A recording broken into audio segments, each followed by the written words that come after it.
physicians like you to really make it a viable program, the effective program to really help more and more people. So with that note, I think I ask Samin to give us some other guidance that how we go to the next level. So one of the areas where I think the public needs to understand better is that you have brought the cost down to 1 lakh rupees. I think this is something which people need to understand. The second part you mentioned is that the program is still infancy. Now this is, you have to understand, any STEMI initiative, as much as an infrastructure and logistic challenge, it's also a cultural change. It takes a while before people can be educated. When I was presenting the data of 100 million coverage and 734,000, that did not happen overnight. It took many, many years. I have personally made 69 visits to South America, and each time, just about every issue which is coming your way as an obstacle, we've seen it happen. There is a very large amount of patients whom we are able to diagnose. They don't get treated because of insurance issues. Now, so all those are aspects which I think are existing much more in India. It is my feeling that continue with all the efforts you're doing, including the campaign for educating the patient. From what I have observed in Jaipur, both amongst the physicians and a little bit of the patients and the people I have known, that sooner or later, this education will reach the people. It is not possible that society is going to accept a 41-year-old to die from a heart attack from something which takes us 15 minutes to save his life. So it is just a matter of constant, repetitive public campaigning, public education. If you can get the support of the government, if they can start the public education campaign, I think you will need many more sessions like this so the people are educated. For Lumen Global, one of the most effective programs we had, it was empowering the general physician. Most of the time when a patient is experiencing any chest pain, he doesn't know an interventional cardiology, he doesn't know angioplasty, but he will call his general physician, who I think is the key, and that is why I think all the people listening here are so important. It should be just a matter of time. Now, one of the issues happening in Jaipur, and I'm awfully sorry, I don't want to hurt any sentiments, but this is a truth which we must confront. You have to hold a patient and your loved one with the same grade. Now, there are, from what I have understood, almost 35, 36 cath labs, many small ones, which are all doing primary PCI. Really? If this is your brother, if this is your father, would you let him go to a place where there is no structured program, no clear demonstrating of any results? I think just a matter of time, if you persist, people will understand. I can tell you that I have been doing this for almost 20 years now in about almost 35, 38 countries. In 28 countries, we have got clear programs. None of the programs, including the one I showed you for South America, with 100 million people covered, compares anything to the Rahat program. Every lesson which I have learned globally, I have synthesized and I have crystallized into the Rahat program. It is efficient, it is cost effective, it can involve as many people as you can have them join. Now, I'll give you a specific example of something which I have formulated into a design structure over this visit. Now, there are about 20 patients who have been treated in Rahat at the moment, and the majority come from Tonk. Now, when a patient is coming from Tonk,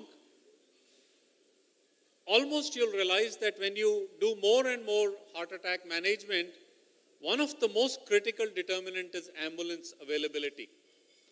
So with an ambulance, to understand it, there are 3 ways how ambulances are structured all over the world. And I have a publication where I show there is a direct relationship between STEMI outcomes and ambulance availability. And ambulance availability is not only just a physical ambulance. You need to have a methodology how an ambulance is called, and you need to have trained paramedics. Now, there are 3 types of ambulance structures. One is known as bidirectional. So when a patient's EKG is received on the Rahat platform from Tonk, immediately within 4 to 6 minutes, I've verified it, an ambulance leaves Eternal Hospital. At Tonk, it takes them 8 to 10 minutes to put the patient in the ambulance. All the time there is a GPS tracking. We know exactly where the patient is. We know the vital signs, the clinical status of the patient. And in most of these patients, they were able to bypass everything once the ambulance reaches Eternal Heart. Now, this is one model of a bidirectional. A bidirectional ambulance with the best efficiency is able to reach Eternal in about 3 hours to 3 hours and 10 minutes.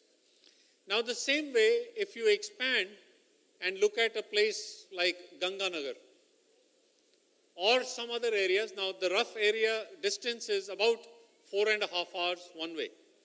So it is very much possible if you have an ambulance structure there that you have what we call the next level of ambulance, which is unidirectional. So that there is an ambulance available at a facility. So the patients reaching here is about the same thing as a bidirectional. I can guarantee you, as the STEMI care, as the AMI management improves in Rajasthan as well as in India, it is my hope that in Rajasthan you can create the most effective heart attack program. I think it's possible.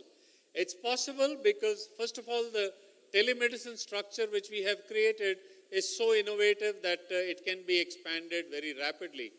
Dr. Sharma had mentioned that, look, let's see if there is interest in other sites. Now, in South America, our average spokes per hub are 5, which was one of the initial model which we worked at. So there are 5 spokes at the moment in Jaipur, which is what Dr. Sanjeev Sharma showed. However, in 2 of the hubs which we have, one in Colombia and one in Mexico, we have up to 35 spokes. The model is already there. The platform is existing. We have clearly the methodology of treating a patient with primary PCI. So almost all the 5 spokes in Jaipur, if there is a patient, that's why I can guarantee you the biggest benefit comes to the citizens of Jaipur, because almost all of them can be provided primary PCI. Now, patients who are in the next line, like Tonk and some other places, you will have to generate a pharmaco-invasive management, which is the next level of structure which we have provided. So, almost the entire state can be covered. It can, you don't need to have just 5. We have a methodology which is so efficient, you can bring in the patients from far greater distances. Only thing you have to work on is the ambulance structure. I think it is possible. There are many innovative ways to do it. In all these countries where we created heart attack programs, there is a very definite way to do it. We call it stakeholder development. There are many people who have a stake in a patient with heart attack. As example, right here. So, who are the people who are involved with the heart attack program? It is the interventional cardiologist. It is the clinical cardiologist. It is the general physician. In fact, I would say general physician is more important than the others. It is the hospital which provides a combination of services, including thrombolysis, having an ER ready, as well as primary PCI. It is also the ambulance people and the paramedics. And most of all, it is also the politicians and the government structure. So the way to approach a stakeholder development is to put STEMI initiatives just like it is a public health policy. that there are going to be multiple levels of people who are going to be involved. So now, using the stakeholder pattern, at the moment you have a stakeholder pattern existing with Rahat in Jaipur. You can also expand it to the other places, and you'll realize there is a lot of people who have interest. Now, at the end of it, I can tell you straightforward. Is it going to be easy? Not at all. Are these unique challenges happening in Rahat and in Jaipur? Definitely not. As I told you, it took me 69 visits to South America. Latin wasn't created overnight. We have seen these challenges.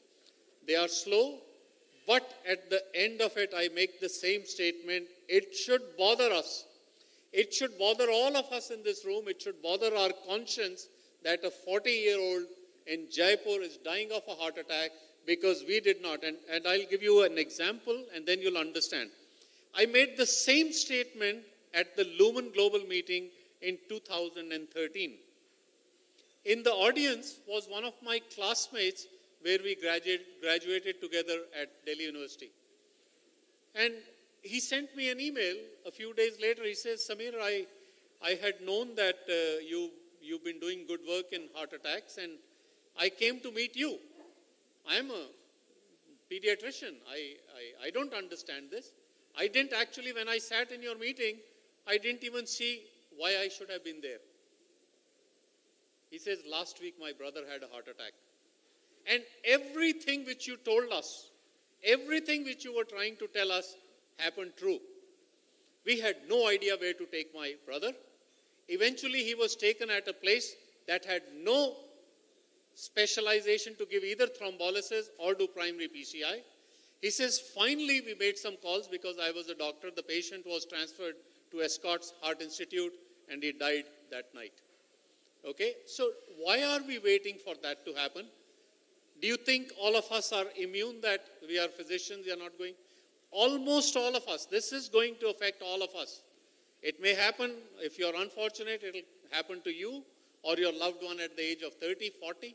I mean, the incidence of coronary artery disease in India is mind-boggling. It is getting worse every year. I think the question which I asked Dr. Gupta about the impact of pollution, it has not been studied. I can tell you it is as potent a risk factors as others. But going to the main point, why are you waiting for that disaster to happen? Now, this is the point. Once again, I sincerely apologize from the bottom of my heart to mention this. I'm telling you, it is a very bad idea to take a patient to a small nursing home who claims they do primary PCI. Look, once in a while you could be lucky. But to have a STEMI program requires a tremendous amount of planning and determination at a hospital. I can tell you, on this particular matter, I have spoken less with Dr. Samin Sharma and far more with Mrs. Manju Sharma. I have sat with her and painstakingly we have looked at every part of it. I have tried to modify it and created one of the most efficient models of heart attack management anywhere in the world. And you have to realize, it's my personal, I have known Dr. Sharma now for 35 years. We trained together. And I told him, I said, look, I will do my best to create the most effective program. Now, what has been their commitment? They're not making money out of it. It's already been advertised. It's 100,000, and even the patient with, what is the Bhamasha policy, even they are accepted at whatever, it's even lower. So this is possibly, in my mind, the best public health benefit policy coming out of Eternal Heart. This is the main reason I've been coming here back and forth. This is the reason we put the Lumen Global meeting here. And the purpose is for all of you to understand. I'm telling you, it is straightforward. I can guarantee you, if it is your patient, there may be all sorts of motivations for you to refer him. There are all sorts of existing. But if it is going to be you or your loved one, you will use the Rahat program. So why should it be different for a patient and for you? You have a facility here. Let's not have a situation where it's going to be like my friend writing to me, you know, I wished I had learned about this. It'll be too late. Every passing day, you have to realize men, women, just about everybody, heart attack remains the #1 killer. You've got a program here, support it, help develop it. You have to understand, I have absolutely no reason, no conflict of interest, except my deep love and friendship with Dr. Sharma. That's the reason we have created a program here. And the hospital is not at all financially benefiting. You have to understand, they have roughly spent almost 1 crore in creating this. This has been funded either through Dr. Sharma's personal or some other, philanthropic. There is no money making here. However, I am absolutely sure. I mean, how could you have a heart hospital which does not treat patients with a heart attack? They are doing it. They are doing it without making any profit, without making any money. You need to support it. How would you not? Why would you? There is absolutely, it is. And when I made the structure here, the first part again you have to realize, if today you or your loved one is having a heart attack, I can guarantee you, you do not want thrombolytic therapy. You want